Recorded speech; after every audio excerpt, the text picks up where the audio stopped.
April 23rd, 1828. Lough Erne, County Fermanagh, Ireland. When constables pulled the eel trap from the black waters of lower Lough Erne, they expected to find the usual catch. Instead, they discovered something that would haunt the fishing villages of Fermanagh for generations to come. Inside the wicker trap, wedged between the funnel entrance and the holding chamber, they found a man's leather work boot, still laced, the foot still inside. But it wasn't the severed foot that made Constable William McCreary vomit into the lake that morning. It was what they found coiled around the ankle bone, writhing in the dawn light, and it was the realization that this was just the first trap. There were 47 more to check. Thomas Brennan had checked these traps every single day for 11 years without fail. He knew every inlet, every submerged rock, every current of the vast lake system. The fishermen of Enniskillen called him the Eel King, a man who could read the water like scripture. On April 19, 1828, Thomas Brennan vanished. His small terrier, Pip, was found 4 days later on the shore near Devonish Island, circling the same spot endlessly, whimpering at the water. The dog's white fur was stained dark, not with mud. But the truth was far more terrifying than a simple drowning or an accident on the water. Before we uncover the truth about the Enniskillen Eel Fisherman and what authorities discovered in those remaining traps, make sure to subscribe to the Silent Abbey and ring that notification bell. We bring you the forgotten horrors and mysteries that history tried to bury.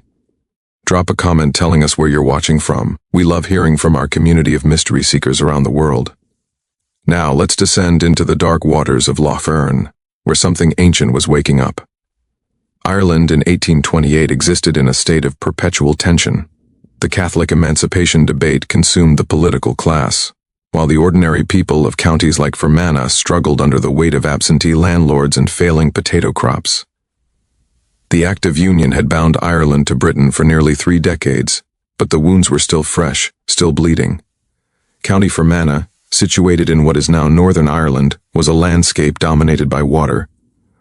Lough Erne, split into upper and lower sections, stretched for 50 miles, a labyrinth of islands, inlets, and channels. The lake system was ancient, carved by glaciers, and locals whispered that some things in those waters predated even the ice. Enniskillen, the county town, sat on an island between the two loughs. The town thrived on fishing, particularly eels, which moved through the waterways in massive migrations. The eel trade was profitable. Smoked eels fetched good prices in Belfast and Dublin, and the fishing rights were jealously guarded. Thomas Brennan was 43 years old in the spring of 1828. A widower for 6 years, he lived alone in a small stone cottage on the outskirts of Enniskillen with only his terrier for company.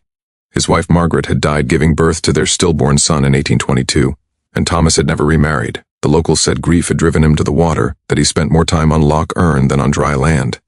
But Thomas was good at what he did. Exceptionally good. He maintained 48 eel traps across a 10-mile stretch of lower Lough Erne, checking each one at dawn every single day. His catch was legendary.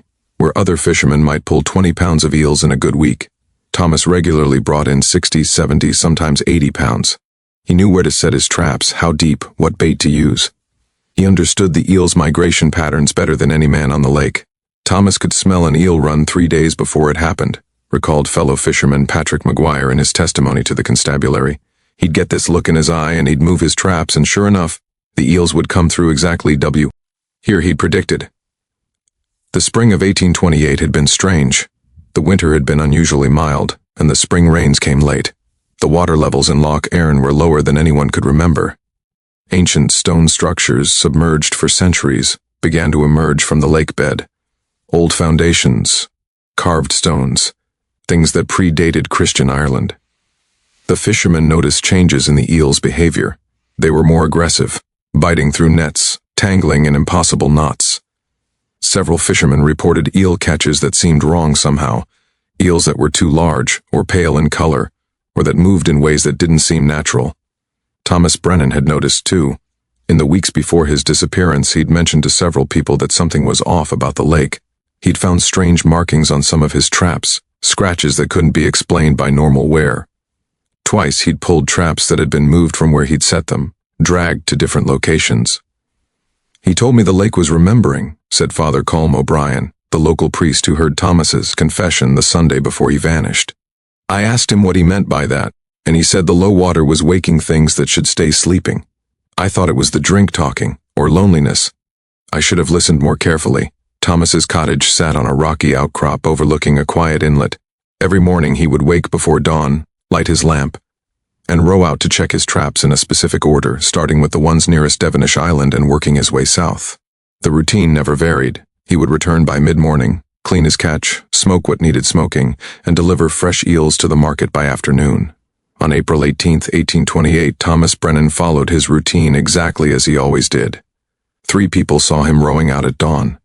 His lamp was visible on the water, moving from trap to trap in the familiar pattern.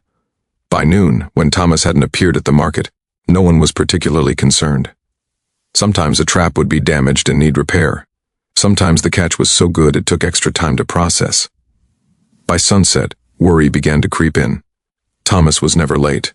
By the next morning, when Thomas's boat was found empty and drifting near Cleanish Island, 8 miles from where he'd started his route, the search began in earnest. The search for Thomas Brennan began on the morning of April 20th, 1828.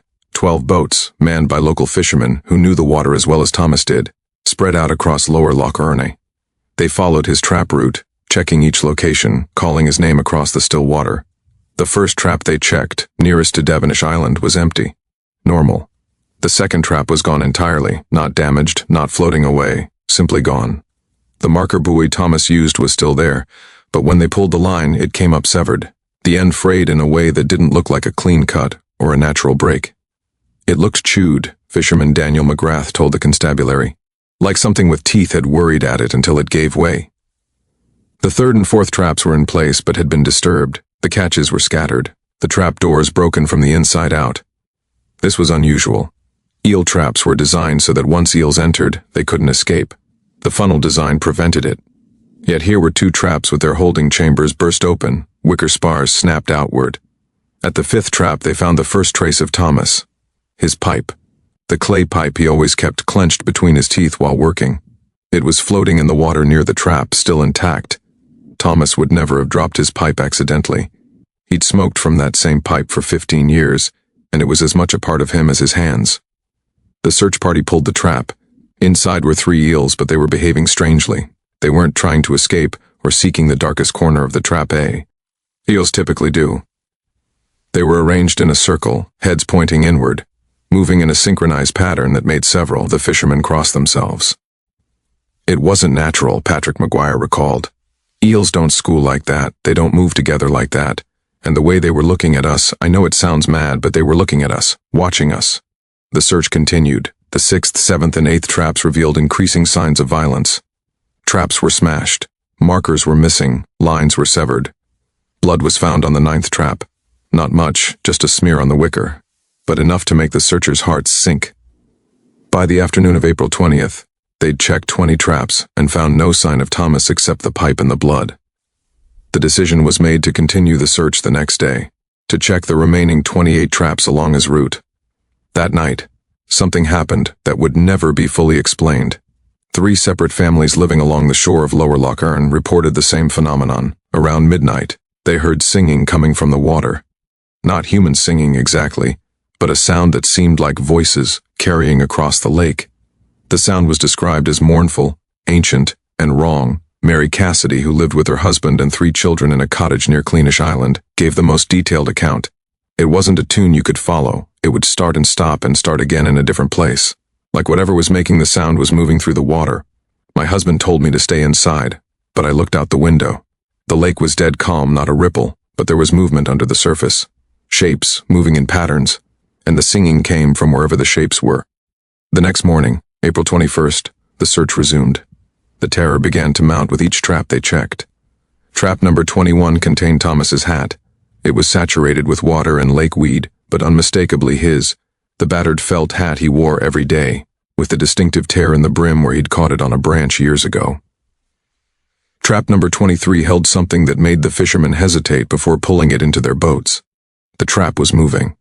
Not the gentle movement of eels writhing inside, but violent sustained thrashing that sent water spraying 6 feet into the air. When they finally hauled it up, they found it packed with eels, far more than should fit in a trap that size. The eels were frenzied, biting each other, tangling into impossible knots. In the center of the mass, they found Thomas's knife, the blade bent at a right angle. You'd need a force like a horse stepping on it to bend a blade like that, Daniel McGrath testified. Thomas's knife was good steel, well made. Something had crushed it. Trap 24 was empty except for a single item, Thomas's rosary beads, the ones he'd inherited from his mother. The wooden beads were worn smooth from decades of prayer. They were wrapped around the central chamber of the trap in a deliberate pattern, like someone had carefully wound them there. But who? And when? The fishermen were beginning to feel like they were being led somewhere, that the traps were telling a story. Each one revealed another piece of Thomas, another clue. But no body, no explanation. Father O'Brien, who had joined the search party, blessed each trap before they opened it. I could feel something watching us, he wrote in his private journal, which would later be entered into evidence. The lake was too quiet. Even the birds had stopped calling. We were trespassing on something old, something that didn't want to be disturbed. On April 22nd, they reached trap number 31. This trap sat in deeper water near a submerged rock formation that locals called the Drowned Chapel, the ruins of an ancient monastery that had slipped into the lake during a landslide in the 1600s. Thomas had always caught well near T. Spot. When they pulled the trap, they immediately knew something was different. It was heavy, far too heavy. Inside, wrapped in lake weed and eel grass, they found Thomas's coat. His heavy wool coat, the one he wore every morning against the dawn chill. It was shredded, torn in multiple places, but still recognizable. And it was filled with stones. Someone, or something, had stuffed the pockets with rocks from the lake bed, weighting it down. That's when we knew he was dead, Patrick McGuire said. You don't abandon your coat unless you're past caring about the cold. The weather turned on April 23rd. A fog rolled in across Lough Erne, thick and unnatural for late spring. Visibility dropped to less than 20 feet. The search party debated whether to continue, but Thomas's brother, Seamus Brennan, insisted they press on. 16 traps remained unchecked. They found trap 32 empty. Trap 33 contained only water. Trap 34 was missing entirely, like the second trap had been. At trap number 35, they found Thomas's lunch pail, the tin container he carried with him every day, packed with bread and cheese by his own hand. The pail was dented but sealed. When they opened it, the food was still inside, uneaten. Thomas had never made it to lunch on the day he vanished. The fog grew thicker. The fishermen had to navigate by memory and compass, barely able to see the bow of their own boats. Some wanted to turn back, to wait for the fog to lift. But Seamus Brennan wouldn't hear of it. My brother is out here somewhere, he said. We keep looking. Trap 36 sat in an area Thomas called the Deep Pool, a spot where the lake bed dropped away suddenly to 60 feet. The water here was almost black, even on sunny days. Thomas had always said this trap caught the largest eels, the old ones that lived in the depths. When they pulled the trap from the fog, they immediately saw it was occupied. Something large moved inside. The fishermen hesitated. The movement wasn't right. It was too slow, too deliberate. They pulled the trap into the boat and opened the door. Inside, coiled in the holding chamber, was the largest eel any of them had ever seen. It was at least 6 feet long, as thick as a man's thigh, and pale, almost white, like a creature that had never seen sunlight. But that wasn't what made them recoil in horror. Wrapped around the eel's body, integrated into its flesh in a way that seemed impossible, were strands of human hair. Red-brown hair. Thomas Brennan's hair. The eel turned its head toward them, not the mindless movement of a fish, but a deliberate, focused action. Its eyes were clouded white, but they seemed to see, to recognize. Father O'Brien lunged forward and slammed the trapdoor shut. Put it back, he commanded. Put it back in the water, now. They dropped the trap over the side. It sank immediately, disappearing into the black depths of the deep pool. No one spoke for a long moment. The fog pressed in around them. We should stop, Daniel McGrath said quietly. We should go back. 12 more traps, Seamus Brennan replied, his voice hollow. We finish this. But they all knew now whatever they were going to find in those last 12 traps, it wasn't going to bring Thomas home alive. If this story is giving you chills, hit that like button and share this with someone who loves dark mysteries. What authorities discovered in those final traps would shake the foundations of everything the community believed about Lough Erne. Let's discover what happens next. Trap 37 was shattered, not broken by accident or weather, but deliberately destroyed. The wicker was torn apart, the frame bent and twisted. Whatever had been inside had fought its way out with tremendous force. Floating nearby, caught in the reeds, they found fabric. A piece of Thomas's shirt, torn away in a ragged strip. The fabric was stained with something dark, something that wasn't quite blood. Tea had an oily quality, and it smelled of deep water and decay. Trap 38 contained a discovery that made Father O'Brien begin praying aloud. Inside the trap, arranged with unmistakable intention, were 43 fish bones. Not eel bones. These were from pike or perch, larger fish. The bones had been picked clean and arranged in a circular pattern, radiating out from the center of the trap like the spokes of a wheel. In the center of the pattern was a single human tooth. Seamus Brennan picked up the tooth with shaking hands. "It's his," he whispered. "Thomas had a chipped front tooth from when we were boys. This is it. This is Thomas's tooth." The search party sat in stunned silence, boats drifting in the fog. They were fishermen, practical men who dealt with the everyday realities of wind and water and catch. This was beyond their understanding. This was something else. "We need the constabulary," Daniel McGrath said. "This is murder, or witchcraft, or something. This isn't for us to handle." But Seamus Brennan shook his head. 10 more traps were almost done.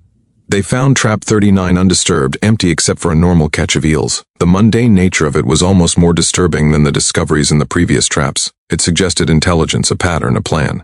Trap 40 was missing its marker buoy but was still in place. When they pulled it, they found it full of lake water, nothing else. But the water was warm. In a lake that rarely rose above 50 degrees even in summer, the water in this trap was blood warm. Trap 41 appeared normal until they opened it. Inside, along with a small catch of eels, they found something that shouldn't exist. A piece of carved stone, about the size of a man's fist. The carving was ancient, pre-Christian, depicting what looked like a serpent or eel coiled around a human figure. The stone was worn smooth by water and time. "This is from the drowned chapel," Father O'Brien said, examining the carving. "From the old monastery, but those ruins are half a mile from here and 60 feet down. How did it get in Thomas's trap?" No one had an answer. The fog was beginning to lift as they reached trap 42.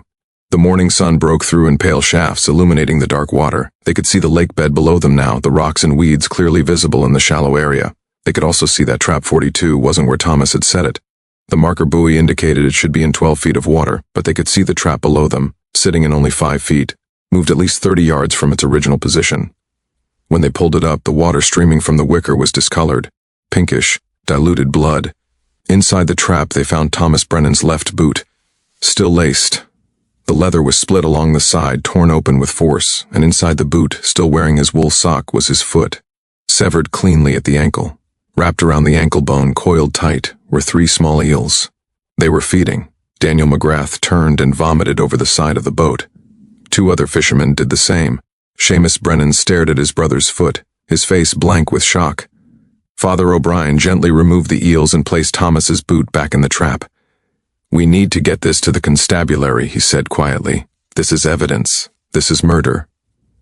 But Seamus shook his head. 6 more traps, he said, his voice distant. "We finished the route. Thomas would check all his traps. We finished the route." The next trap, 43, was routine, empty, undisturbed. The normality of it was jarring. Trap 44 sat near the southern boundary of Thomas's fishing area, in a narrow channel between 2 small islands. When they pulled it, they found it packed with eels, dozens of them writhing in a mass. But these eels were different. They were aggressive, biting at the wicker, at each other, at anything that came near. Their eyes, air filmed over, white and dead-looking. And in the center of the mass, they found Thomas's other boot, empty, no foot this time, just the boot, filled with lake water and silt. Trap 45 contained what would later be described in official reports as organic material of human origin, flesh. Small pieces of it, torn or bitten away, floating in the trap with several eels. The flesh was pale from being in the water, but it was unmistakably human. Father O'Brien marked the trap with his rosary and spoke a prayer for the dead. Trap 46 was approaching. The fishermen were exhausted, traumatized, operating on nothing but momentum and the desperate need to see this through. The sun was fully up now, burning away the last of the fog. Lough Erne sparkled in the morning light, beautiful and deadly. Trap 46 sat in the deepest part of Thomas's route, near an underwater feature the locals called the Black Hole, a depression in the lake bed where the depth suddenly dropped to over 80 feet. Thomas had told people this trap often caught nothing, but he kept it maintained anyway, checking it every day as part of his routine.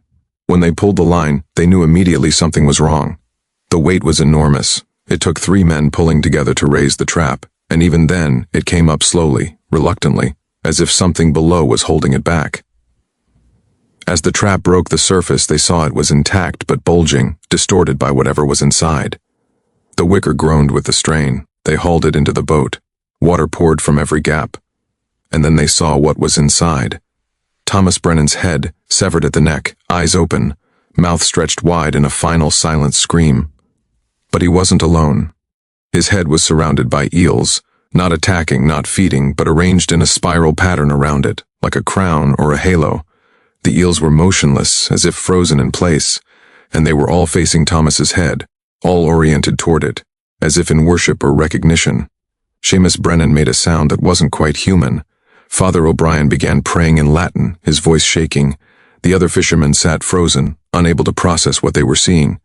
Then, as they watched, Thomas's eyes moved, not randomly, not with the motion of the boat or the water. They focused. They looked directly at Seamus. And Thomas Brennan's mouth moved, his lips forming words, though no sound came out. But Seamus understood. He would later testify that his brother's last message was clear. They're hungry. They've always been hungry. Then the eels moved. Simultaneously, with perfect synchronization, they uncoiled from around Thomas's head and dropped through the bottom of the trap, which was still intact, still closed, passing through the wicker as if it wasn't there, disappearing into the depths of the black hole. Thomas's head rolled to the side of the trap, just flesh now, just remains. The horrible animation was gone. Father O'Brien reached forward and gently closed Thomas's eyes. "May God have mercy on his soul," he whispered. 2 traps remained, but no one had the strength to continue. They marked the location of Trap 46, covered it with canvas, and rode back to Enniskillen with their grisly cargo. The constabulary was summoned. An official investigation would begin, but everyone in those boats knew the truth. Thomas Brennan hadn't just drowned. He hadn't just died. He'd been taken by something that lived in the depths of Lough Erne, something old and patient and hungry, something that the low water and the disturbance of the drowned chapel had awakened from a long sleep. Constable William McCreary arrived in Enniskillen on the afternoon of April 23, 1828, accompanied by 2 subordinates from the Royal Irish Constabulary Station in Ballyshannon. He was expecting a straightforward drowning investigation, tragic but common enough on the dangerous waters of Lough Erne. What he found instead would consume the next 6 months of his life and appear in official police records as one of the most unusual and disturbing cases ever investigated in County Fermanagh. McCreary's first action was to interview the search party separately. He quickly discovered that all 6 men, fishermen who'd known each other for decades, told exactly the same story, down to specific details. This consistency was both reassuring and deeply troubling. Either they were telling the truth, or they'd orchestrated an elaborate hoax. But to what end? Thomas Brennan was genuinely dead. His severed head and foot were real. The other body parts, those were still missing. On April 24th, McCreary organized a recovery operation. He wanted the remaining 2 traps checked and, more importantly, he wanted the lake bed searched near the black hole where Thomas's head had been found. He requisitioned diving equipment from Belfast, heavy canvas suits and brass helmets, new technology that few in rural Ireland had ever seen. The diver, a man named Robert Henshaw, who'd worked on salvage operations in Belfast Lough, descended into the black hole on April 27th. He stayed down for 17 minutes before frantically signaling to be pulled up. When they removed his helmet, Henshaw was pale and shaking. "There's something down there," he reported. "Structure, old structure. Stones laid in patterns and..." He hesitated. "Movement. I saw movement, but nothing I could identify, just shapes in the darkness, and there's an opening, a cave or a tunnel. I'm not going back down." No amount of money would convince Henshaw to make a second dive. McCreary noted this in his report, but privately understood. Even secondhand, the diver's terror was palpable.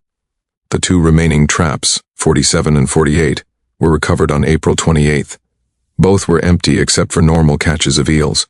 Anticlimactic, but McCreary was relieved. He'd seen enough horror for one investigation. Thomas Brennan's remains, what could be found of them, were released to his brother Seamus for burial on May 2nd. The local priest, Father O'Brien, conducted the funeral mass, but he refused to do the burial service at the lakeside cemetery where Thomas had wanted to be interred. "I won't put his body near that water," O'Brien stated flatly. "Not after what I've seen. He'll rest in consecrated ground, well inland, where the lake can't reach him."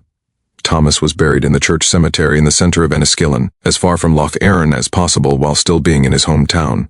The official investigation expanded when McCreary began examining Thomas's cottage. What he found there complicated the case considerably. Thomas had been keeping detailed journals, 5 years' worth of daily logs recording his catches, weather conditions, and observations about the lake.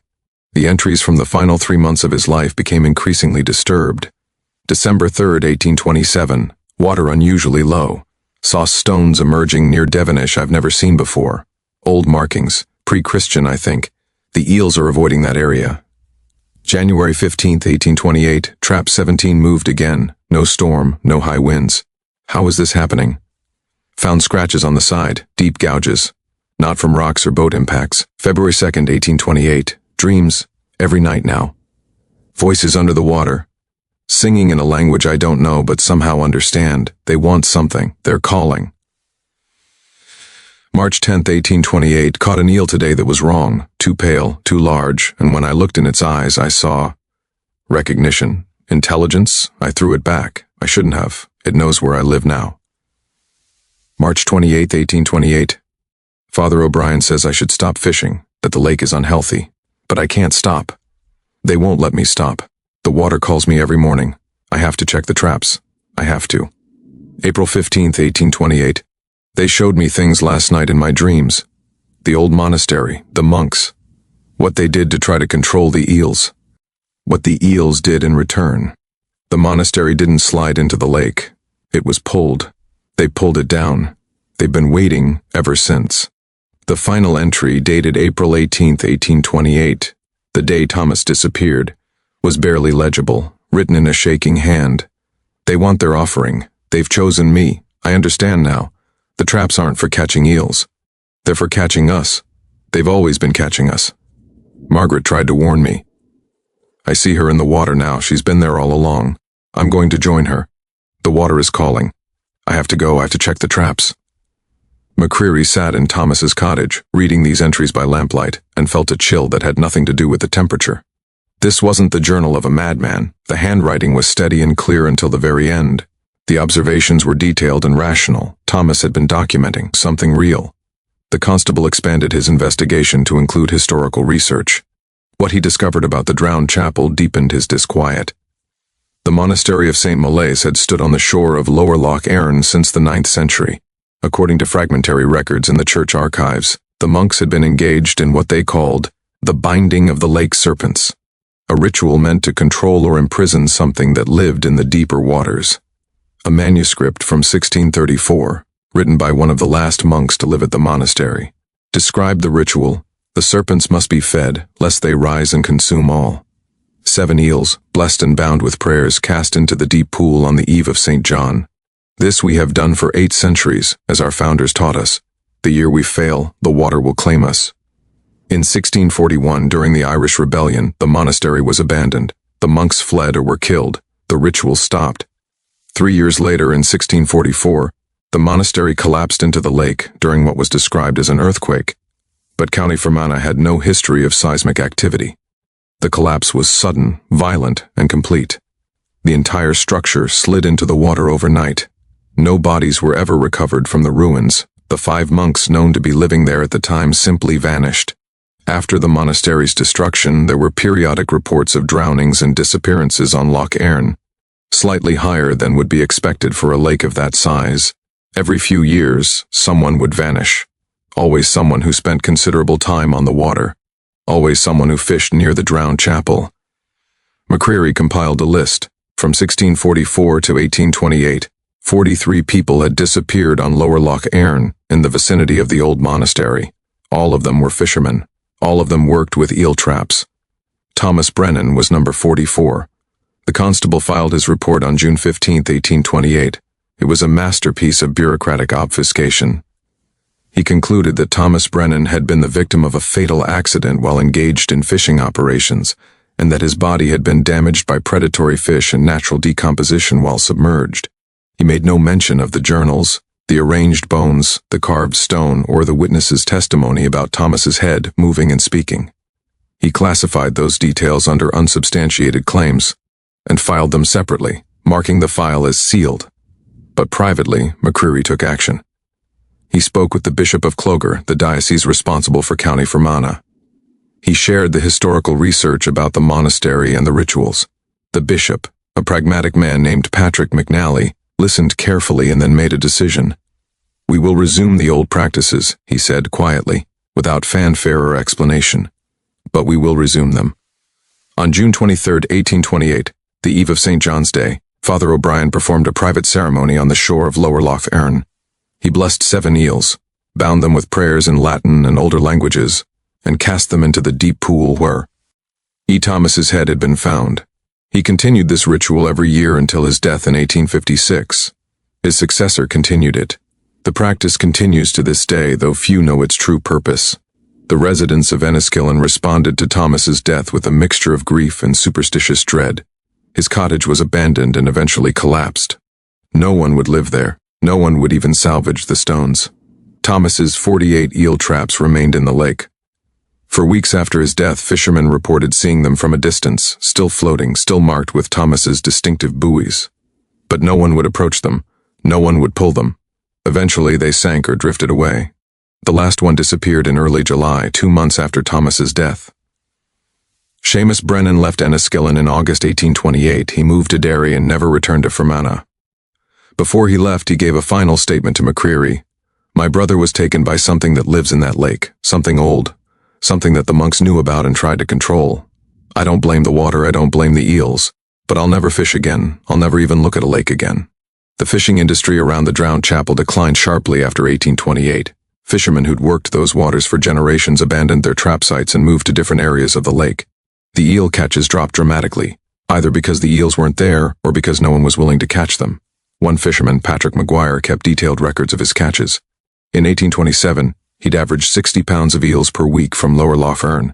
In 1829, despite fishing the same waters with the same effort, his average catch was 8 pounds per week. The eels had either migrated away or gone deep, or they weren't hungry anymore. The physical evidence from Thomas's death, his clothing, his tools, the trap contents, was stored in the constabulary evidence room in Enniskillen. In 1831, there was a fire at the station. The evidence room was completely destroyed. McCreary, in his report about the fire, noted, "Loss of materials related to the Brennan case of 1828. Regrettable, but perhaps for the best. The death of Thomas Brennan in April 1828 sent ripples through Irish society that extended far beyond County Fermanagh, though most people never understood the true depths of what had occurred. In the immediate aftermath, there was a brief surge of interest in lake safety and fishing regulations. The British authorities in Dublin Castle commissioned a report on drowning deaths in Irish inland waters. The report, completed in 1830, noted a statistically significant number of unexplained disappearances on Lough Erne, but attributed them to the dangerous nature of the waterway and the sometimes reckless behavior of local fishermen. The report made no mention of the drowned chapel, the monastery rituals, or the specific pattern of disappearances near that location. Whether this was genuine ignorance or deliberate omission is unknown. However, one concrete change did emerge: the establishment of blessed fishing practices in several Irish dioceses. The Catholic Church quietly instituted a policy where priests would bless fishing equipment and boats at the start of each season. The blessing used specific ancient prayers that dated back to early Irish Christianity and that explicitly mentioned protection from creatures of the deep and ancient hungers. These blessings became traditional across Ireland and parts of Scotland. Today they're seen as quaint folk customs. Few realize they originated as actual protective rituals, implemented in direct response to cases like Thomas Brennan's. The Brennan case also influenced academic study of Irish folklore. In the 1840s, scholars began seriously documenting oral traditions about water spirits, lake monsters, and hunger gods associated with Irish waterways. The most comprehensive collection, compiled by Foe, the colorist Jeremiah Curtin between 1847 and 1852, included dozens of stories about Lough Erne specifically. These stories shared common elements: eels as vessels for ancient spirits, underwater ruins as doorways to older worlds, the necessity of regular offerings to appease what lived below. Curtin noted that the stories were told with unusual gravity and belief around Lough Erne, unlike in other regions where water spirit tales were clearly considered fanciful. "The people of Fermanagh do not tell these stories as entertainment," Curtin wrote. "They tell them as warnings, as history, as things that must be remembered and respected." The case had legal implications as well. Thomas Brennan's death was one of the first in Ireland where the question of death by misadventure versus death by unnatural causes had to be seriously debated without a clear perpetrator. The coroner's inquest, held in May 1828, struggled with categorization. How do you rule on a death where the body was clearly dismembered, but no human killer could be identified? Where the evidence suggested intelligence and planning, but the implied perpetrator was, what, the lake itself? The final ruling, death by misadventure with contributing unexplained circumstances, became a template for similar cases across the British Isles. It was a legal acknowledgement that some events fall outside conventional categories, a bureaucratic way of saying something happened here that we cannot or will not explain. The psychological impact on the community of Enniskillen lasted for generations. The town's relationship with Lough Erne fundamentally changed after 1828. The water was no longer seen as simply dangerous in the practical sense, subject to sudden storms or hidden rocks, but dangerous in a deeper, more existential way. Children born in Enniskillen after 1828 were raised with strict rules about the lake. Don't swim near the drowned chapel, don't fish alone, don't ignore signs that the water is wrong, unusual temperatures, strange movements, anything that feels off. And most importantly, if you find something in the water that doesn't belong there, don't touch it, report it and walk away. These rules were never written down as official policy, but they were universally understood and followed. Even today, Enniskillen natives have an unusual wariness about Lough Erne, a respect that goes beyond normal caution around water. The Brennan case also influenced Irish literature. While Thomas's story was never explicitly written about, themes from his death appeared in works by later Irish writers. Sheridan Le Fanu's story The White Cat of Drumgoonial 1870 features a lake in Ireland that hungers for the living. Bram Stoker, who vacationed in County Fermanagh as a young man, incorporated elements of lake horror into his lesser-known work, The Lair of the White Worm, 1911. Whether these authors knew the specific details of the Brennan case is unclear, but they would certainly have been familiar with the legends and atmosphere surrounding Lough Erne.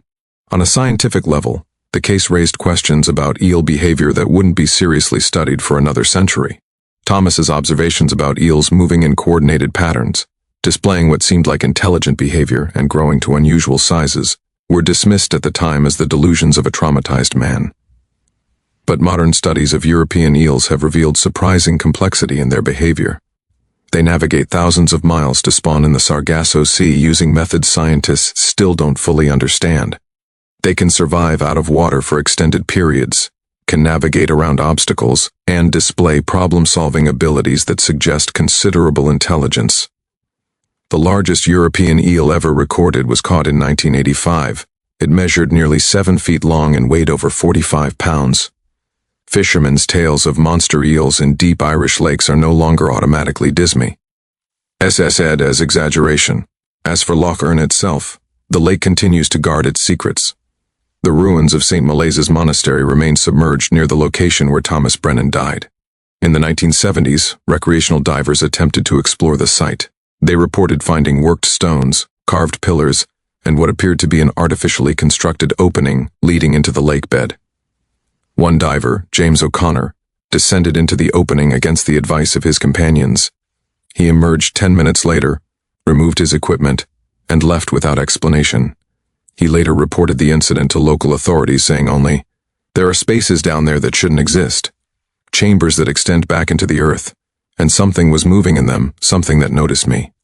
The site was subsequently marked as dangerous and off-limits to recreational diving. The official reason given was unstable underwater structures and risk of entrapment. The real reason, understood by locals, was different. The annual ritual of casting blessed eels into the deep pool continues to this day, now performed by Father Michael Byrne of St. Michael's Parish in Enniskillen. He's the 7th priest to perform the duty since Father O'Brien initiated it in 1828. When asked about the ritual, Father Byrne says only that it's a traditional blessing of the waters and declines to discuss its origins or purpose. Interestingly, there have been no disappearances near the drowned chapel since the ritual was reinstituted. Fishermen still work Lough Erne, though few set traps in the deeper waters anymore. The eel industry has mostly shifted to eel farming rather than wild harvesting. Those who do fish the traditional areas report that catches are steady but unremarkable. The massive runs Thomas Brennan used to predict no longer occur, or if they do, the eels take different routes that avoid the monastery ruins. It's as if something in the lake is satisfied, fed, patient. The question that haunts students of the Brennan case is simple and unanswerable. What really lives in Lough Erne? Was Thomas killed by overly aggressive eels acting on instinct, by some unknown predator, or by something older and more intentional, something the monks of St. Molaise knew about and tried to contain. The evidence suggests intelligence and purpose, the arrangement of items in the traps, the escalating discoveries leading the search party along Thomas's route like a trail of breadcrumbs, the specific targeting of a man who spent more time on the water than anyone else, who understood the eels. If there is something down there, something that predates human settlement in Ireland, something that requires regular acknowledgement or feeding to remain quiescent, then the yearly ritual makes sense. It's not superstition, it's practical maintenance. It's keeping a very old agreement that the monks made centuries ago. And if the ritual ever stops, if some future priest decides it's meaningless tradition and abandons it, well, history suggests what might happen next. The people of Enniskillen seem content not to find out. The death of Thomas Brennan remains officially unexplained, filed away in the archives of Irish police records as a tragic accident on dangerous waters. But those who know the full story understand it was something far stranger, far older, and far more terrifying. What do you think really happened to Thomas Brennan? Was he simply the victim of a tragic fishing accident, or did something ancient and hungry rise from the depths of Lough Erne to claim him? And what about those reports of movement in the underwater chambers? Are the ruins of St. Molaise's monastery truly abandoned, or does something still dwell there, waiting patiently for its next offering? Leave your theories in the comments below. Have you ever experienced something unexplainable near water? Do you believe in lake monsters, or do you think there's a rational explanation for everything that happened in 1828? Make sure you're subscribed to the Silent Abbey for more lost chapters of history that mainstream sources won't tell you about. Hit that notification bell so you never miss when we uncover another dark mystery.